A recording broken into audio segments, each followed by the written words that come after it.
नमस्कार दोस्तों, स्वागत है आप सभी का हमारे चैनल भारत की विरासत में। क्या आप जानते हैं कि उत्तराखंड की बर्फ से ढकी पहाड़ियों में स्थित बद्रीनाथ मंदिर केवल एक धार्मिक स्थल ही नहीं, बल्कि हजारों वर्षों पुरानी एक रहस्यमयी गाथा भी है। बद्रीनाथ केवल 4 धाम नहीं, बल्कि सनातन धर्म के अनगिनत रहस्यों और दिव्य चमत्कारों का केंद्र है। बहुत सारे रहस्यमयी प्रश्न जो आज भी अनसुलझे हैं। सवाल सिर्फ यह नहीं कि अपने यहाँ की यात्रा की है कि नहीं, असली रहस्य तो यहाँ के छुपे हुए रहस्यमय घटनाओं में है, जिसका आज भी वैज्ञानिक प्रमाण नहीं है। जैसे मंदिर के दरवाजे बंद होने के बाद कौन दीपक जलाए रखता है? क्या कोई अदृश्य शक्ति है या स्वयं भगवान विष्णु की कोई दिव्य लीला है जो दीपक को जलाए रखती है? क्यों मंदिर के पास पेड़ नहीं होते? इतना ही नहीं, हिंदू धर्म में शंख बजाने का बहुत बड़ा महत्व है। बद्रीनाथ मंदिर में कभी भी पूजा के दौरान शंख नहीं बजते। क्या भगवान विष्णु आज भी ध्यान में हैं? आखिर क्यों? क्या इसके पीछे कोई कारण है या कोई रहस्य छुपा है? सर्दियों में पूजा कहाँ होती है? यहाँ दिव्य मूर्ति जैसे आदि शंकराचार्य ने नारद कुंड से प्राप्त किया था। आखिर उन्हें कैसे पता चला कि यहाँ भगवान बद्रीनाथ की मूर्ति है? यहाँ के पुजारी हमेशा केरल के लंबोदरी ब्रह्माणी होते हैं। इसके पीछे भी एक अद्भुत कारण है। क्या सच है बद्रीनाथ का दूसरा बैकुंठ कहा जाता है? आखिर इस स्थान में ऐसा क्या है जो भगवान विष्णु का पवित्र धाम बताया जाता है? देवभूमि के इस अलौकिक सफर पर चलने के लिए तैयार हो जाइए। आपको यह आस्था की नई शिखर पर ले जाएगी। आज हम जानेंगे बद्रीनाथ धाम से जुड़ी कहानी, रहस्य, प्रश्न और उसका महत्व जो आपको रोमांचित कर देगा। वीडियो को अंत तक जरूर देखिए। बद्रीनाथ मंदिर उत्तराखंड के चमोली जिले में स्थित है, जिसे 4 धामों और हिमालय के पंचबद्री में सबसे पवित्र माना जाता है। शिव पुराण कथा के अनुसार भगवान विष्णु तप और साधना के लिए उपयुक्त स्थान की तलाश में थे और उन्हें बद्रीनाथ धाम अच्छा लगा। भगवान विष्णु ने शिव और पार्वती के निवास स्थान बद्रीनाथ में बाल रूप धारण करके प्रवेश किया और जोर जोर से रोने लगे। पार्वती के भीतर मातृत्व जाग उठा और वे जाकर उस बच्चे को उठाना चाहती थी। शिव ने पार्वती को रोकते हुए कहा, इस बच्चे को मत छूना, ये बच्चा है ही नहीं। पार्वती ने कहा, आप कुछ भी कहें, मुझे कोई फर्क नहीं पड़ता। यह कहकर वे बच्चे को घर के अंदर ले गईं। बच्चा पार्वती की गोद में आराम से था और शिव की तरफ बहुत ही खुश होकर देख रहा था और अंदर से दरवाजा बंद कर लिया। और तब से यहाँ पर भगवान विष्णु की पूजा होती है, जो नारायण रूप में ध्यान मग्न मुद्रा में विराजमान है। तब से बद्रीनाथ धाम भगवान विष्णु का निवास स्थान बन गया और इसे धरती का बैकुंठ माना जाने लगा।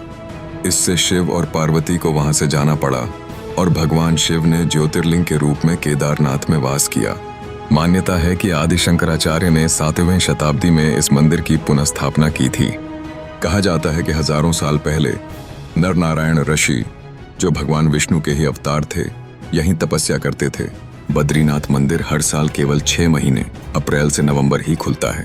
बाकी 6 महीने जब भारी बर्फबारी होती है, मंदिर बंद रहता है। मंदिर के कपाट विजयदशमी के दिन बंद होते हैं और अक्षय तृतीया के दिन खोली जाती है। लेकिन चौंकाने वाली बात यह है कि हर साल जब मंदिर खोला जाता है तो दीपक अब भी जलता हुआ पाया जाता है, जो सर्दियों में भी बुझता नहीं। दीपक बिना तेल और बिना बाती की जलती रहती है। ये दीपक ये दर्शाता है भगवान विष्णु की अलौकिक ऊर्जा वहां हमेशा उपस्थित रहती है। इस ज्योति के दर्शन मात्रा से ही श्रद्धालुओं की मोक्ष की प्राप्ति होती है। मुख्य मूर्ति शालग्राम शिला से बनी है, जो स्वयं गंडकी नदी नेपाल से लाई गई थी। ऐसा माना जाता है कि यह मूर्ति खुद विष्णु ने तपस्या के लिए वहां प्रकट की थी, जिसे बाद में आदि शंकराचार्य ने नदी से खोज निकाला। मंदिर के पास ही है तप्त कुंड, जो एक गर्म पानी का स्रोत है। चारों ओर बर्फ और हिम होने के बावजूद इस कुंड का पानी हर मौसम में गर्म रहता है। वैज्ञानिक भी इस रहस्य को पूरी तरह नहीं सुलझा पाए हैं। बद्रीनाथ के पास ही है ब्रह्मकपाल, जहां लोग पितरों का तर्पण करते हैं। ऐसा कहा जाता है कि यहाँ तर्पण करने से आत्माएं मोक्ष को प्राप्त कर लेती हैं और दोबारा जन्म नहीं लेती। पूरा क्षेत्र बर्फ से ढका रहता है, पर वहां के आसपास कोई भी पेड़ नहीं होता, सिवाय उस एक बद्री वृक्ष की कथा के, जो लक्ष्मी जी बनी थीं। माना जाता है कि भगवान विष्णु आज भी वहां ध्यान में लीन हैं और उनके ध्यान से ही यह क्षेत्र सुरक्षित है। शंख नहीं बजाने के पीछे कई धार्मिक मान्यताएं भी हैं। यह कहानी भी प्रचलित है कि एक बार मां लक्ष्मी बद्रीनाथ में बने हुए तुलसी भवन में ध्यानमग्न थीं। तभी भगवान विष्णु ने शंखचूर्ण नाम के एक राक्षस का वध किया था। जीत का जश्न मनाने के लिए पहले शंख बजाया जाता था, लेकिन विष्णु जी लक्ष्मी जी के ध्यान में विघ्न नहीं डालने चाहते थे, इसलिए उन्होंने शंख नहीं बजाया। कहा जाता है कि तभी से बद्रीनाथ में शंख नहीं बजाने की परंपरा है। दक्षिण के पुजारी को नियुक्त करने की यह परंपरा शंकराचार्य ने डाली थी, जो आज तक अबाध रूप से चली आ रही है। यह गेंदलेड है। सिर्फ केरल के ये नंबूदरीपाद ब्राह्मण ही होते हैं। इन्हें शंकराचार्य का वंशज माना जाता है और ये रावल कहलाते हैं।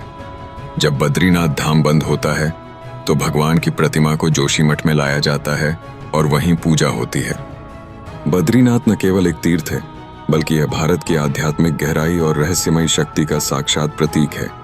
यह वो स्थान है जहां आस्था और विज्ञान दोनों चुप हो जाते हैं। अगर हाँ, तो हमें कमेंट में अपनी यात्रा का अनुभव जरूर बताएं। क्या आप कभी बद्रीनाथ गए हैं? और अगर नहीं गए तो इस वीडियो को देखकर वहां जाने की प्रेरणा जरूर मिलेगी। अगर आप भारतीय संस्कृति, तीर्थ और रहस्यों में रुचि रखते हैं तो वीडियो को लाइक, शेयर और सब्सक्राइब जरूर करें।